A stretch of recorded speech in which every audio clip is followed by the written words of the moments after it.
I was just like, fuck the world.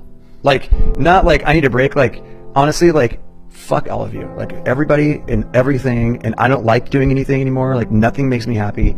I don't like anyone. I even told one of my therapists at one point, I said, I just don't want to feel anything. None of us are immune from, you know, just shit happening to you, you know, and not to you, but just kind of making poor choices or being human. There's always that element. And for me, life got really weird and really hard all at one time. There was a few times over the last couple of years where I was just like kind of like ready to throw in the towel and just kind of give up on everything. But I found that for me, most of my suffering is self-inflicted. It's not like it's coming from some external source that's making me feel that way. No one can make you feel anything. It's what you think about and internally that makes you feel things. Like you are the only person that makes you feel anything. And so I know that I have this pattern of getting into these kinds of thoughts and these kinds of actions and choices. I've always had these kind of depressive side, and I think that's something some people may not have gone down the road of like injecting and like living on the streets and like,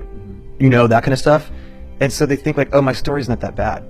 Right. It's like, dude, no, man, like if you're here, it's as bad as if you're here, it's that bad. There's nothing special about that guy who's been living on the streets and the person who's just like binge drinker 3 times a month. Your life's fucked up and you realize that there's something you gotta do about it, and it's just as hard on either end, but each one is just as relevant as the next. And you don't have to know somebody to have an intimate experience with them, and it also, you don't have to like know someone to feel safe enough to talk to them. Any group of people can get together and just be like, hey, we're gonna get real in here, like let's get real, and just be vulnerable, say whatever's going on, and like be accepted, walk out of the room and feel great.